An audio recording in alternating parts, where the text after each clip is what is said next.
Ladies and gentlemen, welcome to the Heavyweights Podcast. In one corner, standing at 6'3", 290 pounds of solid chicken wings, Dustin Urban. And this corner at 6'7", 280 pounds, the one, the only, Big Daddy Nik Klein.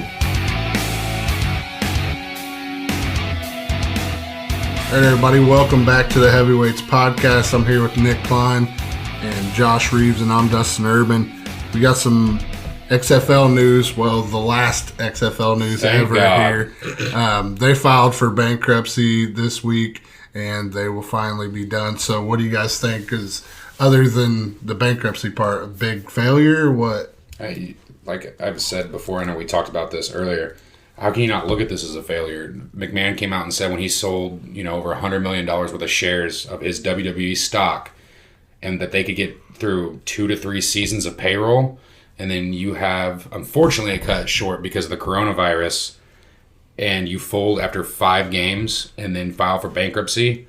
How can you not look at this as a failure? Yeah. I mean, there's no other way.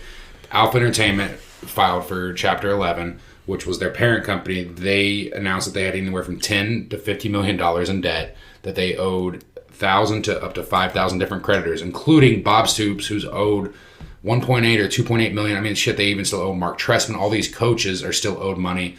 The players were good, but I mean, you're talking people, venues are still owed money.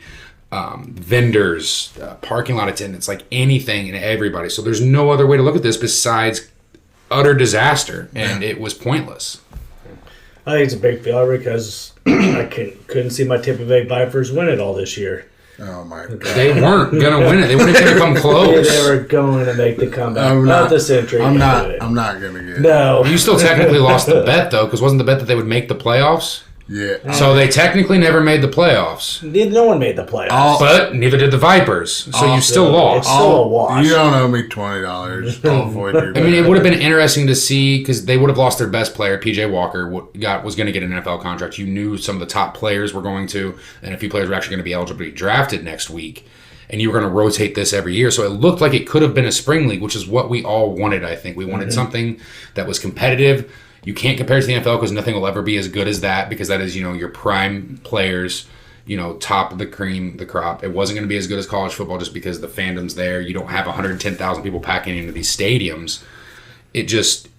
I was excited for it. I know I didn't watch it as much as I wanted to, or I would try to watch it. I know that it wasn't there, but I wanted to see this develop, and this sucks. Yeah, and we got a few good weeks of football out of it. I'm happy with it, but I mean, it just sucks to see it go down. It was, like you said, it was going to be something in the spring we could watch every year, possibly. Yeah, because if it could have developed into that spring league that we've all wanted, that would have been perfect. Yeah. The NBA has the D-League. The MLB has, the minor leagues. Hockey has minor leagues. Like, that's what we wanted out of this, and it looked like it was going to eventually get there. Looks like it's just going to be college football. Yeah, because you would have had all these players, at the end of the draft, you have these undrafted free agents that, teams are like, hey, I'll give you $5,000 to fly over here, come to camp with us.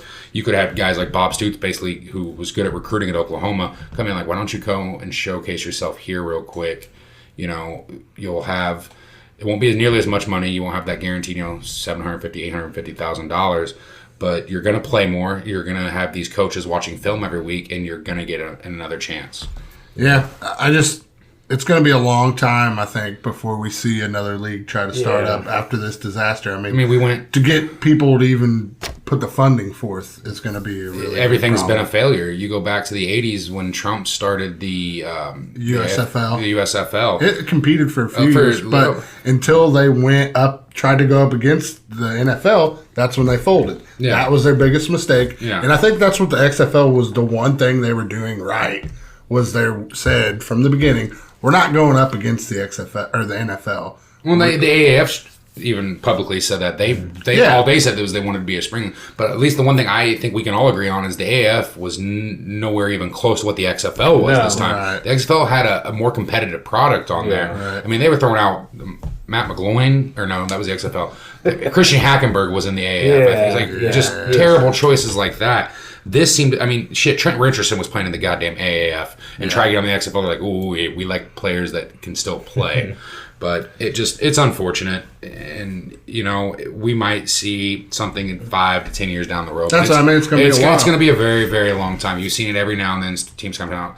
Arena football leagues, are always there, but they're folding left and right every year. Even the longest lasting one, I think, is about to file again too, just because they support so much on live attendance, and nothing can survive right now. Like the NFL will be fine. The 4 major sports across North America will be fine. Yeah. It's going to be a very long time before we see anything close to this again. Unfortunately for the XFL, if you guys listen to wrestling, especially Vince McMahon's theme song, it had no chance. Jesus Christ. Getting into some real football news here. We got a re-signing. Stop saying re-signing. It's an extension. Contract extension. Right. Well, Re-signing. I mean, he wasn't a free agent. He was still on his rookie deal. Yeah. But we'll just get into it. It's Christian McCaffrey. He signed a 4-year extension worth $64 million. Essentially, this pays him $16 million a year, and he's now the highest paid running back in the league. I know that not all the details are out because right now he's only slated to make, I think, 2.8. He was the 8th overall pick a few years ago. What are your first thoughts on this? He's their only piece on that team that's worth a fuck anymore, really. So they had to pay him. I mean, they didn't have to, but going forward, unless you're going to move on from him, like, they did what they had to do to keep him. He's, like you said, now he's the top paid back in the draft, but he touches the ball more than anybody else, so I guess. I mean, yeah, we know that. 116 catches last year. I think 107 the year before. Do I think it's a bad deal long term? Yes, but I mean, at least it's only 4 years. Right. I'm just saying, like, I don't want to pay any running back $16 million. No, like, personally, I think they should have tried to move on for him because they're going to be one of the worst teams in the league this year. Carolina fans might say, like, oh, we have Teddy Bridgewater. Well, you don't know what you're getting there. You might get something close to what was in that perfect system with Sean Payton down in New Orleans. He didn't play terrible in Minnesota, but I don't think you're getting enough because there's, outside of maybe McCaffrey and Curtis Samuels, you really can't. DJ Moore. You don't have many weapons on any side of the ball, right. Let alone just the whole team's in disarray. I like, the Matt Rule signing. You got Joe Brady as an offensive coordinator. I would have personally liked them to just ride with Cam Newton this year. If it didn't work out, it didn't work out. You could have, hopefully gotten that number 1 pick and gotten Joe Burrow next year. But now you're paying him the top running back in the league for the next 4 years. You're paying him $1 million more a year than Zeke, but at least you weren't the Cowboys and gave a 6-year, $90 million deal. Yeah. Like they did. My thing with them on Bridgewater, though, like, let's not act like he's ever, like, been one of the best quarterbacks in the league or something. He's never put that's up, why it was a short-term deal. I know. He's never put up big numbers. So what I would say to Carolina Panthers fans is, wait and see before you want to crown them. Well, I ain't crowning shit. Hey, you just flat out, you don't give running backs this much money anymore. That's why we've seen, running backs hold out the last couple of years. Le'Veon Bell's probably throwing his hands up right now because he held out, didn't get the deal he wanted. He still got paid over $50 million. Melvin Gordon's probably in all of this like, I'm a damn idiot because he held out, refused to take 10 to 11 a year. Henry wants a bigger. Yeah, Derrick Henry in Tennessee wants a bigger contract. He got franchised. He's only getting paid, I think, a little over 10 because the new CBA that's signed, it takes the average of the top 10 players at each position, and that's what you're paid instead of the old top 5 way. Gurley, they had an opt-out clause later after, his first couple years, but he just signed that new deal 2 years ago. You just get beat up so much, and that's why he's got the arthritis in the knees. But this position takes so much beating week in and week out, and no one more than Christian McCaffrey. And I probably got scolded a couple weeks ago when we came up with our first mock, and I suggested, moving on from McCaffrey, get a first out of him now, get something in the future. And what? Because he touches the ball so much. And nowhere do I think you're saying, like, they should move on from him because he's not a good player. Okay. Or they should get rid of him because they don't need him on the team. Like, he is the only thing they have, and I get what you're saying. Like, sell while he's hot. Yeah. Like, while you could get the most out of him. You think you can get a first and a third and then maybe a future second right. from Kansas City? I look at that. Yeah. Teams that are one piece away that a dynamic running back could take them over the edge. Now, Kansas City's already at that peak, but you have other teams that could use that. And with this contract, he would never actually fit into their salary cap. Right now. Oh, but, God, no. But you but know what I mean. I get what you're saying beforehand. Yeah, I understand what you're saying. I mean, you can run the ball to success in the league. It's not what it was even 12 to 15 years ago. But you just had 2 teams get to the Super Bowl One, completely different. The Kansas City Chiefs like to throw the ball around and they use speed to attack you everywhere. But the 49ers played solid defense, and yes, they ran the hell out of the ball. They're the second best rushing team. But their team number one running back going into that game is an undrafted free agent out of Purdue. Yep. He wasn't a first round. You're not paying him millions upon millions because that way you can invest that money to everywhere else. And I think the Rams will get into the Brandon Cooks trade later, but they realize like there's certain positions you just don't overpay for because now in today's game you have to overpay for a quarterback. There's no way around it. And if you think you have that guy, that's why Goff got paid so much. That's why Tannehill got paid so much. That's why Bridgewater. You have to invest in those positions. Quarterback, left tackle, elite receivers are going to get paid more. Edge rushers are going to get paid more because you know what they do? Right. They attack the quarterback. Cornerbacks lock down a receiver, the main target for a quarterback. Everything revolves around the quarterback now, not like it used to be with the running back. I don't think anybody can argue that watches football. I agree with Nick on this one. I think they should have traded him while he was hot, and I agree with him. And he's still hot. But I mean, get this: there's no way in hell they were ever going to do it. It's it's a good idea to do. Right. I mean, unless you got a baffling deal that went to you that you just could not pass up. But I think the guy, he catches the ball out of the backfield better than anybody, or better than any running back, I should say. Since Marshall Faulk. There you go. Perfect point. That didn't even cross my mind. Yeah, he is the Marshall Faulk 2.0. Yeah, think of the great running backs in the last, LaDainian Tomlinson. Tomlinson was a great reception as well. Look at Adrian Peterson. Never asked to catch the ball out of the backfield. Derrick Henry had, I think, 80-some less catches than McCaffrey last year. Sean Alexander, Edgerrin James. Edgerrin wasn't bad out of the backfield. No, but they weren't asked to do that. That's not what they were. Frank Gore, Willis McGahee, Marshawn Lynch, these Pro Bowl running backs weren't dynamic like this. Yeah. And so I get why you're paying him a little more because he is essentially a receiver.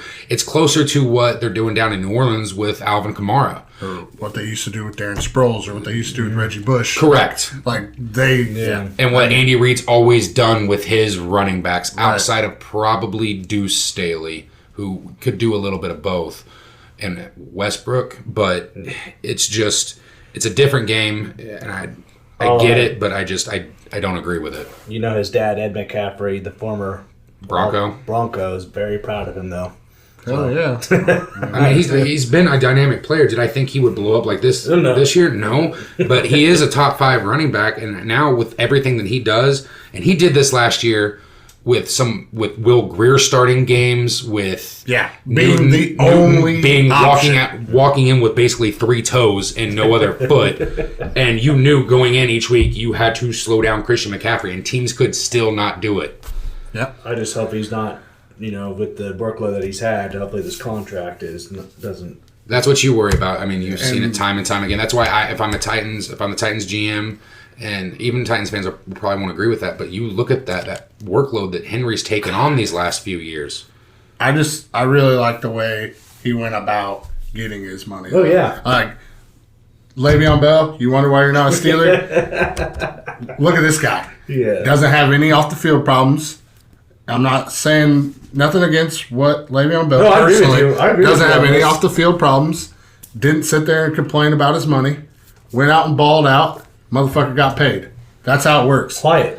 Done. That's just how it works. And I I get there's other ways to do it. You can be publicly vocal about it and still get a deal done. Yeah, but you can also not be a cocksucker about it. I mean, you could have said the same thing about T.O. years ago and Randy Moss. Were they worth paying that? Yeah, they were. Moss didn't hold out that much, though. He got to Oakland, though, and just basically said, my quarterbacks are Garcia and Russell, who's doing purple drink. Yeah, I'm good, bro. Get me out of here. But I don't blame him for that. That's totally different. I know, but it's still off the field issues no matter which way you look at it. But I get what you're saying. It's just, I think you won't see another running back ever paid like this until the salary cap goes up even higher.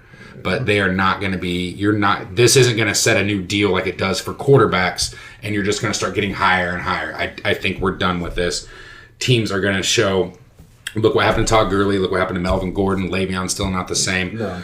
There's so many little factors that go into this that McCaffrey has proven that he doesn't need a resemblance of an offensive line in front of him to even do anything, or a quarterback. It's crazy. A lot of these other running backs still do. The only person I think that's going to get close to him, and barring he's completely healthy this year, though, is Saquon Barkley. Yeah. Who can do both.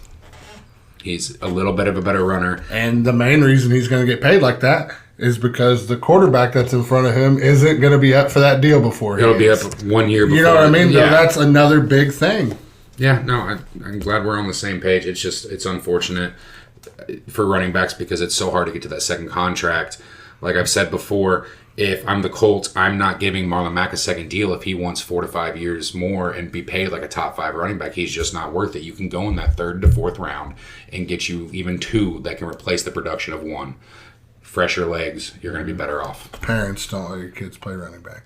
Not anymore. Let them play another skill position, even corner, which is weird to think of, but yes, you can ball out when you're young with running back. Right, Your body just wears down. We're going to move on to some different news, though. It's kind of unfortunate. Most football fans will know this name. Tavares Jackson played for 10 years in the league with Seattle and Minnesota, took both teams to the playoffs once each stop in Minnesota and Seattle. Was speeding in Alabama on Sunday night, I believe, and passed away, wrecked his car. Please don't look up the pictures. Just 17 in his career, but you always heard good things, like a great locker room guy, just seemed to never get to his full potential. I mean, the Vikings even brought Favre out of retirement, the planes every summer, just trying to get him there. But unfortunately, he's passed away, so our condolences go out to his family. I know a lot of us out here that are at least our age remember watching him and then time and time again getting benched. He's got Minnesota, he finally thinks he's going to be that starter. Boom, Favre comes out of retirement. Then you draft Christian Ponder. Boom, he gets shipped to Seattle. It's like he starts 1 year, takes to the playoffs. Shit, they draft Russell Wilson, and they've got one of the best quarterbacks in the league now. It's unfortunate, but I mean, like we said, we wish his whole family, our condolences. Yeah, thoughts and prayers go out to his family. You hate to see stuff like this, just especially with what's going on in the world right now. But you don't really think about these kind of things that can happen to people right now. No, you don't. All right, well. Let's get to more cheerful news. Right, let's get to that questions of the week. Let's do it. Yeehaw! Damn about them questions of the week, Traps. You have them questions, then we have them answers. It's time for the questions of the week. Well, usually we have all the answers like Travis stated and you on that hillbilly shit, Tiger King, meth, Oklahoma bullshit. But we went a little different direction. We got the draft coming up, so that got me to thinking. I know this isn't draft pretend, but it still got me to thinking. I wanted everybody's top 3 players that they've been able to personally watch. I know there was one person that didn't listen to the rules this week and put Walter Payton on when I personally know that he's 4 or 5 years younger than me, so there's no way in hell he got to see him play when I was born in 88. But we had over 20 to 25 people respond to this. I tallied up everybody's answers.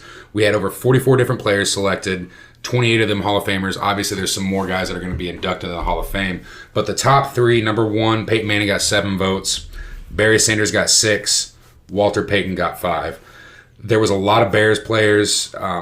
Not too many non-positional players. And when I mean that, I mean like a down lineman, defense or offensive line. You didn't see many linebackers. You saw, some of the greats like Dick Butkus was on there.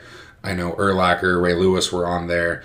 It was really cool to see someone put down Butkus, but they also put down Ed Too Tall Jones. I got the privilege of meeting him in person a few years back when the Super Bowl was in Indy. Got to shake his hand when his hand was just all mangled. Rest in peace to him. Yeah, I mean, if you ever watched the highlights of him, he was known for just the hand slap, baby. They had to stop that. Why is that not legal? But I thought this would be more Colts based, just because there are more people in Indiana that watch this anywhere. I know we're up to we got 4 a lot different of Bears countries, fans, but we do have some Bears fans, which is a little okay. different, which is fine. My personal, I'll talk with my 3rd favorite player of all time. Mine was Peyton Manning. I don't know about yours or yours, Josh's. I love Peyton. He's not my top 3. See, I don't know. Just he envisions the game for me, but he was my 3rd favorite of all time to watch. My 3rd favorite's Barry Sanders. He was the first football game I ever watched. I got to watch Barry Sanders light up the Cowboys. No one could ever move like him. He's got the NFL record for most rushing yards in a season without fumbling the ball. 1,867 yards rushing without fumbling fucking once. Phenomenal to watch. Yeah. It was fun. My 3rd is Primetime Dion. I mean, what could that guy not do on the field? Deion was Besides play quarterback. Yeah. Nobody knows that he could. If he could have played a full I mean, did he line up and do it? We don't know that he could know. when it was little, he could have helped the Braves win another World Series if they would have let him play more in the playoffs because Right. he could just do anything. And I think it's also, obviously the off the field stuff. He was probably one of the cockiest people you'll ever meet. Set the way for like Moss, T.O. and stuff like that. But you know what? He backed that shit up every Sunday, Right. no matter what team he played for. My second, though, is Barry Sanders. I've never seen any. I don't think we'll ever see another running back like that. 10 years, 10 All-Pros, 10 Pro Bowls, 5 rushing titles. If he would have played another 6 years, no one would have touched his rushing record. And he played with the Lions, unfortunately. They gave him Herman Moore for a few seasons. They never gave him a solid enough quarterback. They had Chris Spielman, one of the best linebackers in the game at the time, who's still underrated to this day. They never had a chance besides him. With his retirement, did he just say? He basically just bounced like a month before training camp with basically a letter that ended up getting published in the newspaper. And was just like, you know what, deuces. It was prior to the 2000 season, unfortunately. Yeah. So I remember I was little. He was getting ready to break fucking Walter Payton's record too. Yeah, he was. He said he didn't want to break it. Yeah. He didn't want to break it. Emmett Smith would have never touched him. I'm sorry. No, he never would Yeah, have. no. Emmett Smith's great. Don't let me Emmett say Smith's one of the best running backs of all time. But But he was no Barry Sanders. No Barry Sanders. He's no Barry Sanders. He's no Jim Brown, and he's no Walter Payton. But also, look at the line that Emmett Smith Yeah, ran. that's what I was saying. Put Barry Sanders behind fucking Dallas's line. He's running. He breaks every fucking rushing record. If he doesn't want to break Walter Payton's record, does he retire early behind that line? I don't think. I think Jerry Jones would have handed him enough. He would have had the Super fuck Bowl. Walter and fuck the Bears. All right. So what about your guys' second favorite players? Darrell Reeves. Now, Reeves Island. Yeah. What he did was the great receivers that he went up against just locked them down after time after time. One of the few cornerbacks that I've ever seen Peyton Manning actually respect and then just acknowledge that you're that good, but also was smart enough to say, I'm not even coming close to throwing you. I'm not stupid. I'm going to beat the living shit out of all 10 other players on the field because you're good. They're all nowhere near your level. Reeves was great, but my second favorite player is Reggie White. Just a hell of a fucking pass Gone too rusher, soon, man. too. Yeah, the Minister of Defense. When he was on the Packers, that's when I obviously watched him. But he was a hell of a I like watching the lineman. old early '90s like NFL films when it shows him and like Golick and all them with the Eagles with Buddy Ryan's defense and just they were just sack machines and just Reggie, one of the greatest. And he had that. I've never seen anything like it. He just forearmed people and fucking moved the biggest humans you'd ever see with his that's all he would do. He wouldn't slap, rip, nothing. He would just forearm you and you would fly. And that's just pure strength. No, he was great to watch. What about you, Reeves? I already did. Who's your best? I gotta go with the Sheriff, Peyton Manning. Yes, this is coming from a Jets I'm fan. so glad that you didn't pick Vinny Vinny Testaverde. or Curtis Martin. or Chad Pennington. No, Peyton Manning.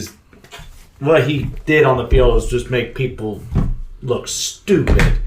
And just dissecting defenses, and look. One of the smartest players to ever play the game, and we can leave it at that. From Peyton, my favorite player of all time is Marvin Harrison. Just the way he ran routes, the way he carried himself. Hell, when he got into fights, Minus, the killing the people. Right, but that was never proven. He's in the Hall of Fame.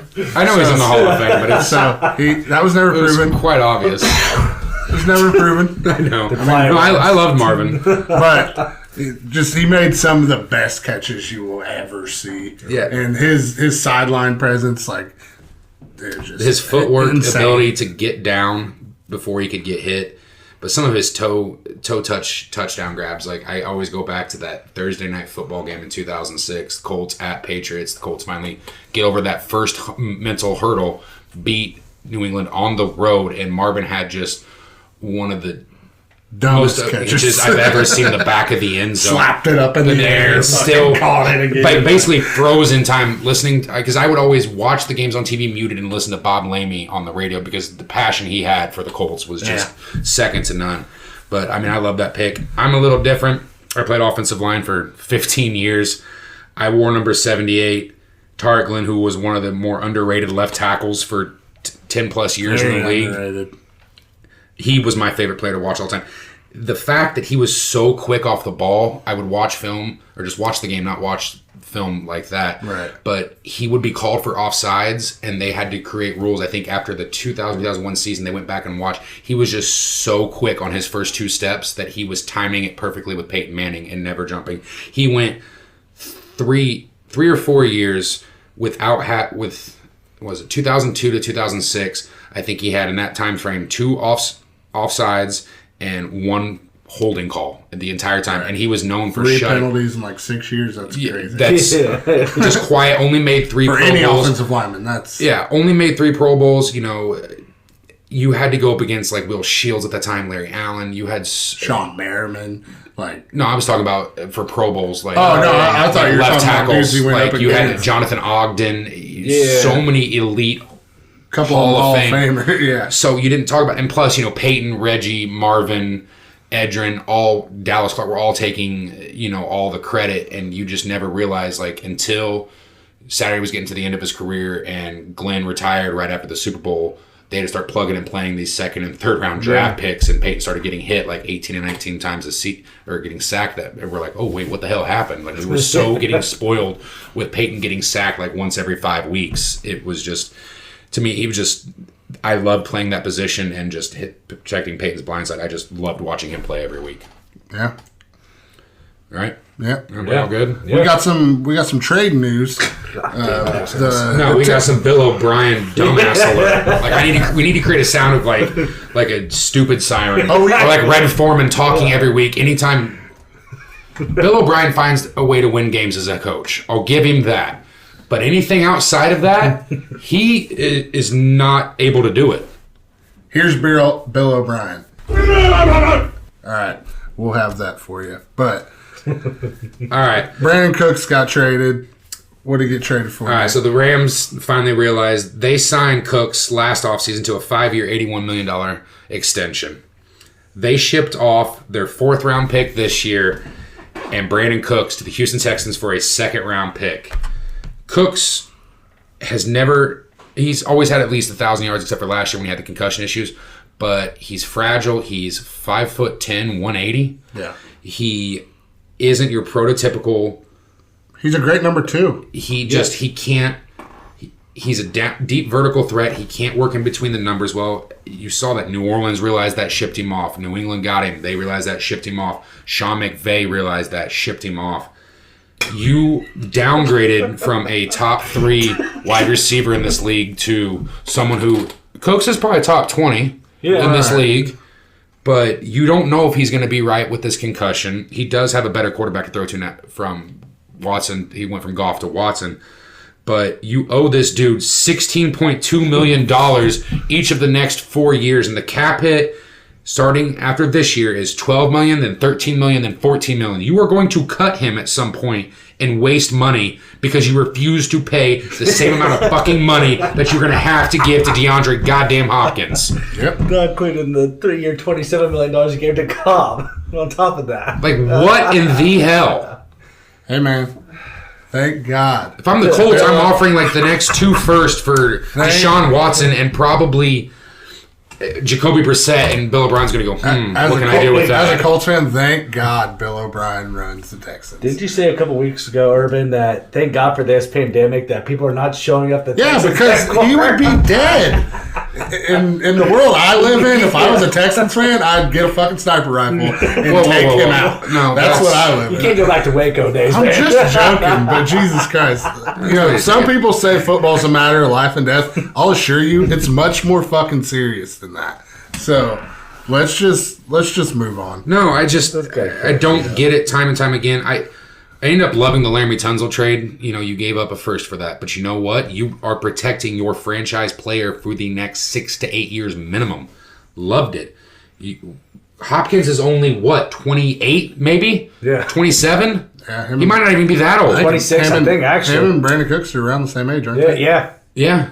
26 then. Around that age. But why? Just, you could have gotten, let's start off with this. For DeAndre Hopkins, you could have gotten a first, a second, and probably a 4th, or another future 2nd or 3rd. Or a player.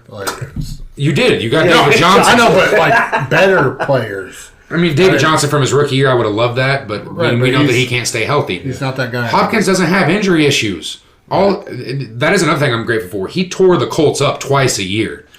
And he used to do it with the shittiest quarterbacks ever. And now he had... Well, it went from Andre Johnson doing it to to Hopkins because they just were never going to get a quarterback. They thought... I mean, Schaub wasn't terrible for a few years. But thank God he was there, too. He loved to blow the game at the end of the game.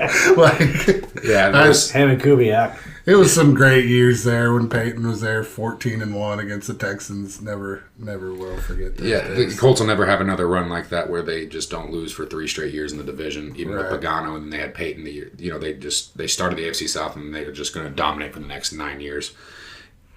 The Texans have won 4 out of the division 4 out of the last 5 years. Bill O'Brien is doing everything he can right now. Everything he can to make sure that this doesn't happen again. I mean, they might be all right next year, but going forward after that... Have they even won a playoff game yet? No. Yeah, they did, They beat the Bills last year. Yeah, they did. Okay. Oh, this year. They beat the Bills this year. Well, last season. So they're what, 1-4 in the last 5 years in the play? No, I think they're 2-4. I think they won a couple years ago and they went up to New England and got their asses stomped. Yeah. They got their asses beat by New England a couple times. We beat them 2 years ago. Yeah. It's just, I don't understand, and now you're overpaying. And it's not saying that Brandon Cooks is a bad player. He might be healthy this year and still get you 11. Hopkins. But Cooks is a one-dimensional vertical threat that can't get out of route, still struggles with that. I don't get it. Big head scratcher. All right.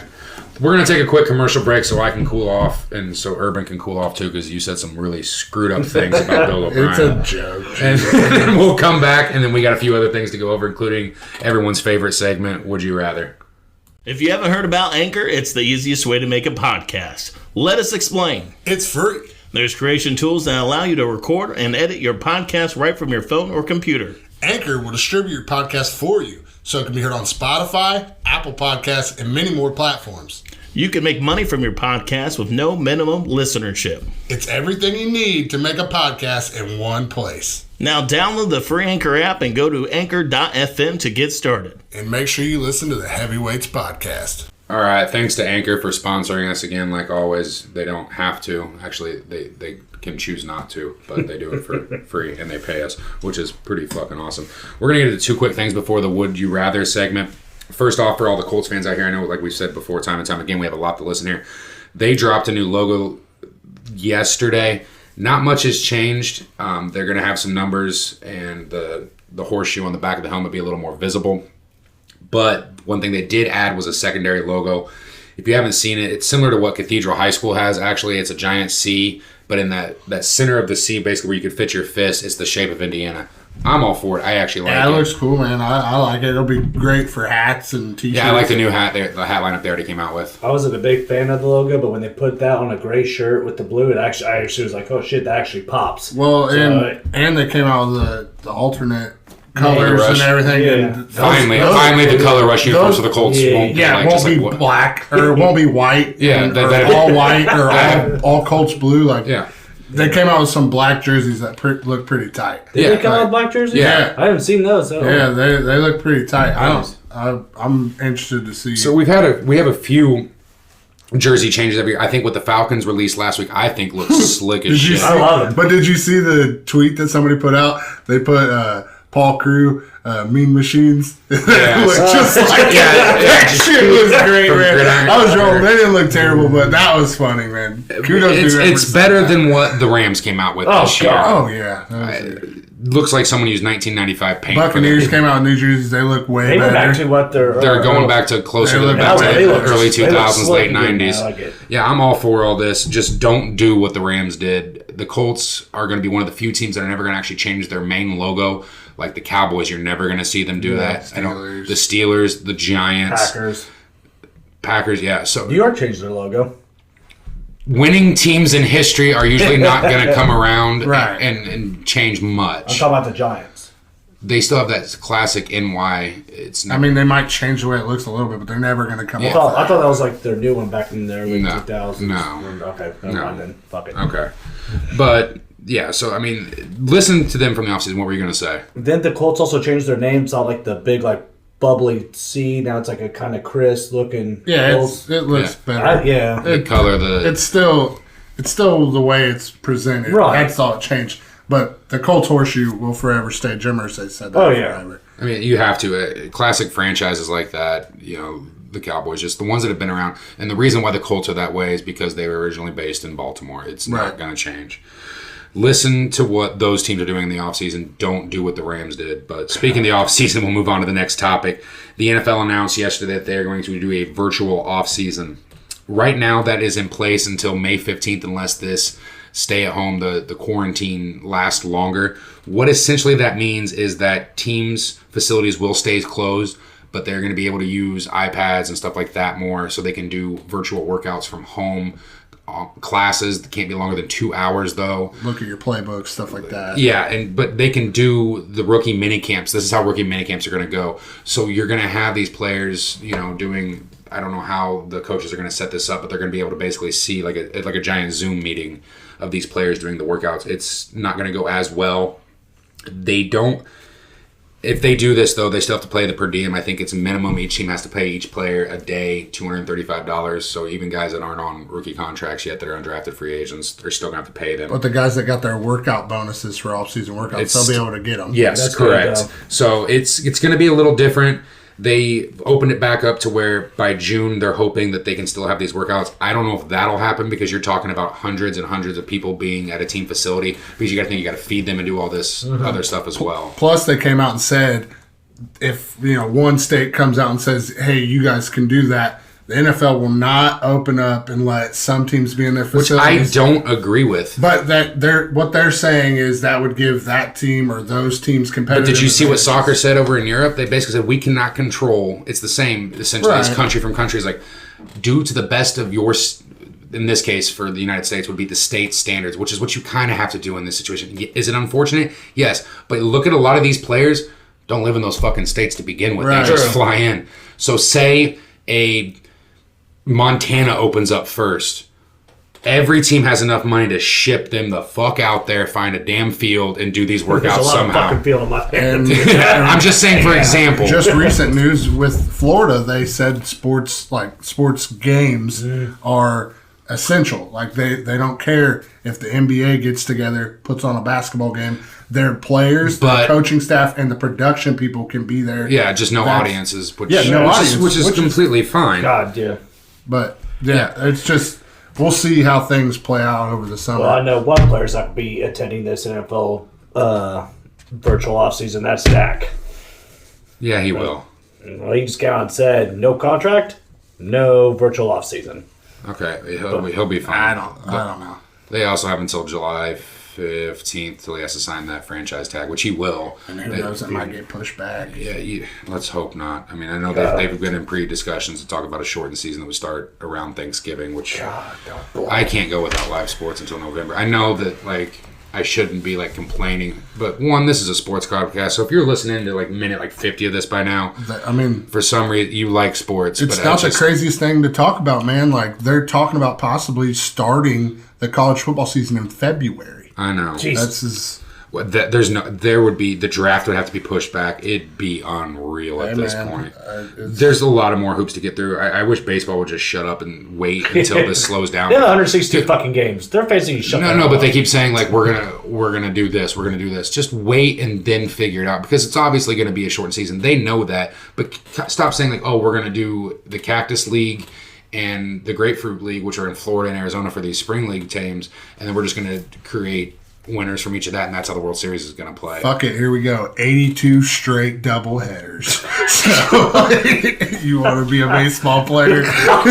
Here we go. Baseball's going to have to create. There's going to be another 2 or 3 week preseason anyway for baseball. But this isn't a baseball podcast. I actually enjoy baseball. Hey, that's fine. All right, let's just get into our newest segment, Would You Rather, because we finally have 2 people here, so I can't just hear Urban argue with himself. Thank God. Oh yeah, it's that time of week again where we throw out 2 blind stat lines and let you pick the player you would rather start. Would you rather? Man, that always, I don't know if it sets the mood anymore now. It just kind of gives me chills and creeps me out. But all right, so we're only going to do 2 sets of matchups this week. We love you, Travis. All right, so player A, and player B. So let's start off with player A. Player A had 2,189 all-purpose yards, averaged 6.6 yards per touch, 81 receptions, had 26 touchdowns, and then averaged 137 scrimmage yards per game. Player B had 2,392 all-purpose yards, so about 200 more. They averaged 5.9 yards per attempt, mostly because they had 116 receptions, so a little more workload there. 19 total touchdowns and averaged 149.5 yards per game. I'm going A. A all day? For me, just what do you got, Reeves? You gotta explain why. I was going to, but I was just letting him. Okay. pick. Oh, it really depends on your team here. Why does it depend on your team? This is player to player. I know that, but Who do you pick out of those two players? I gotta That's go all I'm with saying. A. And why are you guys going with that? Why I'm going with A is the number of touchdowns, that less number of touches, and yards are almost identical. I know B has more yards, but I will tell you, player A on said 35 less catches, like Yeah. he's almost got him. the catch percentage were about the same to targets. I will tell you also, player A set the NFL record for 0 fumbles with the most all-purpose yards in a season. Nice. Player B, do you know who that is? I doubt. That's McCaffrey this That's past what year. I figured that was. You have any idea who player A is, though? No. That is the 2000 NFL MVP, Marshall Faulk. Marshall Faulk. Okay. Oh. You know, the year before, he had 2,500 total yards, which is still an NFL record, and he averaged almost 165 yards per game. But that was the 2000 MVP season. Hey, throw McCaffrey in that offense. But and you see look what at, he can do. You know Falk's, what I mean? Like, Falk's dominant 5 years that he had are just exactly what McCaffrey's doing. Mm-hmm. So my thought was, like, even though he was on The Greatest Show on Turf, Falk was, you put McCaffrey back in that late 90s too, he would have just been electric, balling, Yeah. and no matter where he was. But it just clicked in my head earlier today when I was doing this. I was like, I wanted to see compared to who's even the closest running back you could even begin to think of what McCaffrey's been doing, and we hit it earlier. It was right, Marshall but Faulk. then you reminded me, I did miss LT in between them. But Yeah, but these nowhere near both of these. LT's a better elusive runner. Yeah. But yeah, I mean, I see where you're going with that. That's fine. Let's get on to the second one. We're going to move on to receivers. Player A had 583 yards last year receiving on 42 catches, averaged 13.9 yards per catch, dropped 5.6% of his targets essentially. Yards after catch, if he did make a reception, was 4.2. Player B had 680 yards receiving on 59 receptions, 11.5 yards per catch. His drop rate was a little higher at 6.5%, but he got 5.2 yards after the catch. Are these college players? Nope, these are NFL players from last year. Oh, There's boy. one Brandon Cooks. Yep. Player A. Yep. I'm going to go with Brandon Cooks.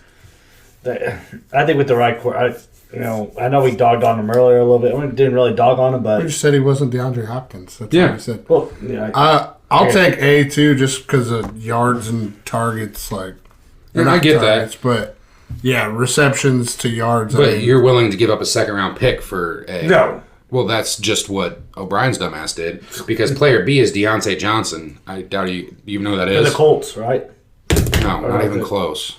He was a rookie last year, third-round draft pick. What teams he play for? I don't Steelers. know. I'm asking. Who had Duck Hodges thrown to him for the Who? love of God. Draft receivers late. great. And he's going to take that another step Historic. forward. I would have. It's showing you the value. And I had to figure this out because Cooks was 71st in the league last year in receiving yards. Yes, he missed. How many games did he play? He played 9 or 10. So I know he missed 4 or 5 games. Johnson didn't get started on like either. But Cooks is at 5'10", 183 pounds. Johnson's 5'11", 195. So they're They're very on the similar same in size. players. It's just showing the value you can get for a speed-type slot receiver. You don't need to be giving up that second-round pick. I mean, the Rams gave up a first-round pick. The Patriots gave up a first-round pick. Like, I get that Cooks has had 4 seasons over 1,000 yards. Has been great. He's never been one of the best receivers in the league. but he's been traded so much for a reason that you just, at some point, you just got to put the brakes on it and stop. I hope to God we're done after this because no one can be as dumb as O'Brien. I get why the Patriots traded for him. Hell, I even kind of get why the Rams traded for him, but I don't understand why the Texans traded for him. So I'll just say that. I get the Rams traded for him was like, oh shit. Yeah, that makes that offense dynamic. Yeah. Clicked on another level, and it did. I mean, they got to the Super Bowl. Yeah. Like, it's nothing against Cooks. I hope he comes back and he's still great from that concussion that just he couldn't get right. I hope he doesn't turn into not Anthony Gonzalez, but the Colts receiver that had the issues time and time again from Austin Collie. Yeah. I hope it's not that. I hope he's great again next year. It's just you're giving up a valuable pick in the second round. You want a decent starter, at least a good rotation player in that second round pick. And the Texans need all the draft picks they can get. And they're just like, you know what? You get a draft pick, you get a draft pick, you get a draft pick. Give me a bag of garbage, and you can have my Hall of Fame player. Well, I liked your Would You Rather this week. Let's get into some more NFL draft updates here. Because the draft is next week, and it's my favorite time of the year. Praise the Lord. Bill Belichick yesterday came out with comments about, for the first time, on Tom Brady. So we kind of wanted to play that over. So listen in, and then we'll talk about that here in a second. At the start of free agency, I made a statement about Tom. It would be, of course, impossible to sum up everything Tom did in 20 years into a comment. Then or now. But I meant everything I said about him, and I'm sure we'll be talking about him for years and decades to come. Right now, we're moving forward and focused on the draft here for this call, and that's really where our attention's been, and will continue to be, is to put the best team 2020 do all we can between now and the start of the season. Our preparations to have our team in the best position to compete in 2020. All right, so Such an awkward interview. no, I mean that's No, I know, but every time you hear him talk, it's like, all I can think about that entire time when they got the shit kicked out of Monday Night Football against the Chiefs, and after the game, we're on to Cincinnati. Oh, yeah. we're on to Cincinnati. We're on to Cincinnati. We're on to the draft. But he sounded a little bit more. He didn't sound like shit. He He sounded like Bill Belichick. He sounded like Bill Belichick. It seems like he wasn't as stern as what he from his usual press conference. Because you're not asking him, why did we lose to the fucking Dolphins? You're asking him, how hard was it to move on from Tom Brady? You know what I mean? Like that's a different I think question. it's hurting him inside, by all means. I don't think it's hurting him inside. I think he is his ego's eager high to prove that he can do it without Brady. Don't tell me. And I think he 100% knows that this year, Brady's winning the battle. Like, Brady's going to have a better team than him. I think he knows in his heart of hearts. But next year, next season, off season, they have the most cap space out of anybody. So look out for fucking Bill Belichick going forward. Deshaun Watson, they'll probably make a trade for a bag of peanuts. And Bill No, they're not. Okay. No, the Texans. Bill O'Brien will get fired before Bob McNair left. They're going to get a quarterback. Love might drop. They could go with Eason or Fromm in the second round. They're going to do something, but it's just typical Bill Belichick. Now, he did go out on a limb more and, basically, say we loved everything that Brady's done for us, which of course you have. I mean, you got 6 Super Bowls, bro. Right. But it's just the typical Bill Belichick. You know that he's been watching film. Personally, I don't hate him.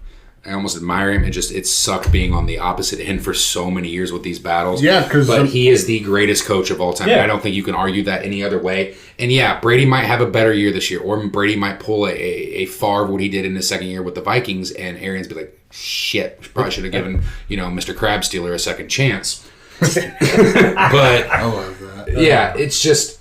I think no matter what Belichick's going to prove after all this is said and done, they're going to get back. If they don't get in the playoffs this year, they're going to be back and they're going to be just fine. Now, will they be the best team in the league every year? No. Right. Probably not unless you get lucky again and you get that quarterback, but they are going to be in contention. Even this year, I still think they're going to be in a battle for the AFC East. Especially if Buffalo takes a step back, they're going to win it. I would really like to see Ben Roethlisberger Jr., the sexual assault kings, in New England.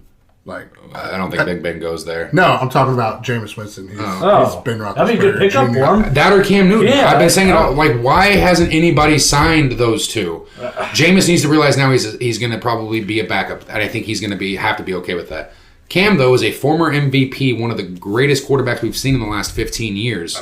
Listen, I get the Chargers don't want to say that they don't have faith in fucking... Newton? No, the quarterback they have. Oh, Tyrod Taylor? Tyrod Taylor. Yeah, that's how unrelevant he is that I can't even fucking remember his name. Like, he's done some things in the NFL, don't get me wrong. He takes care of the ball. He can win you some games. But over Cam Newton? Are you kidding me? Like, you I'm said not even he's taking a him over Jameis. Yeah, I mean, Jameis has a bigger ceiling for sure than... As of right now, yeah. And then if you sign him to be your starter, you're betting on that eye surgery is going to help. But he just had one of the greatest quarterbacks. I think Denver needs to pull the trigger on one of them. Denver's going to ride with Drew Lock. That's over. My thing is, that's over. I heard the former Cam Cameron, former quarterbacks coach for the Colts, or Clyde Christensen. Clyde Christensen down in Miami. I'm sorry, now? my bad. He worked for the Bucs last year. Yeah, and he said he has never seen a quarterback work as hard, other than Peyton Manning, as hard as Jameis Winston works. He said there's times that he thinks Jameis works too hard. So a guy that's been around those great quarterbacks like that, saying that he actually puts in the work, that just makes me... And Bruce Arians' offense is a really hard offense to understand and to figure out. And it's also high risk, high reward. Yeah, it always has. That's what Christensen said. He said that... I think that first year with Palmer threw almost 20 interceptions, and you're like, ooh. He said, but he even personally said, we could have put Jameis in a lot better situations. Now, could they have cut off like 5 picks from that? Yeah, you still had 25 on Jameis. But I think that would have looked a hell of a lot better than 30. Right. Yeah, you never want to be the first 30 for 30 quarterback. I mean... It's not an ESPN segment. It's just... I just really would like to see Jameis get a second chance. I think he will after the draft, both him and Newton. Yeah, I think that, Newton should be a starter somewhere, but, I mean, it is what it is. I mean, like you said, the Chargers, that's what we'll move on to the next one. Jalen Hurts, who, anywhere you talk to, you're looking at late second round, early fourth round. I think that's a perfect spot for him. Mm-hmm. He looked good on his virtual pro day. If anybody got to see it, him throwing the ball. He can place the ball. He's still a little slow in his mechanics. That ball comes out a little late. He can run better than what most people think. He just had meetings with the Packers and the Chargers. Packers a little more surprised with. Now, I know he's met with other teams, but these are the most recent ones. The Packers were a little interesting to me. The Chargers, though, I kind of like because you bring in Tyrod Taylor, but you're taking a flyer on Jalen. If Jalen looks great in camp, you start him. So I think that's why they're staying away from Newton. They're going to be okay with if Tua falls to 6 somehow, they're going to snatch him up. Yeah. Right. But if not, they're looking at, like an Eason, a Fromm, or Hurts back in that next couple rounds. Yeah, I mean, you still got the quarterback from Oregon sitting there. Justin Herbert. Yeah, I mean, either one of those guys I would feel would be, even if you had to start him as a rookie, I think your future would be way brighter. I think Hurts' best bet would be getting drafted by the LA Chargers. I think his best bet would be getting drafted by somebody like the Packers, sitting behind like Aaron Rodgers for a few years. That's not the same style of system that you want. Now, would that be something LaFleur would like and do in more That's of an what RPO because he wants to run the ball so much? Yes. But Rodgers still has at least another 5 to 7 years of being a top 5 quarterback. But maybe it turns into that shit that happened with him and Brett Favre, I'm not saying Favre was on the down. I'm not saying it would. It was toying with retirement, so we can't look at it that way. And Aaron Rodgers was a true first-round quarterback. And Hurts is maybe, in my opinion, a third-round quarterback. So it's not... That's fine. Hurts would go into Chicago, though, right now and beat out Trubisky. Yeah, maybe not Foles. But. Not Foles, no, but any chance I can get to shit on Trubisky, I want to. I think both of you want to. All right. I don't want to shit on him. He just plays like trash. He'll beat out Foles. All right, so the next thing I want to bring up is, by now, since the draft starts next Thursday night, we have a list that we're going to post on Facebook tonight. The teams have met with these virtual visits, which basically is just a FaceTime with each player. So we're going to give out, let's start off with the Colts. The Colts have actually met with a lot more running backs. I think they're at almost 20% of their total visits that you're allowed have been with running backs, which was a little surprising. I know your eyes just lit up because you got Nyheim Hines, you've got Marlon Mack, but Ballard. And the other, Wilkins or... Yeah, and Jordan Wilkins. They've also, about 15% have been with cornerbacks.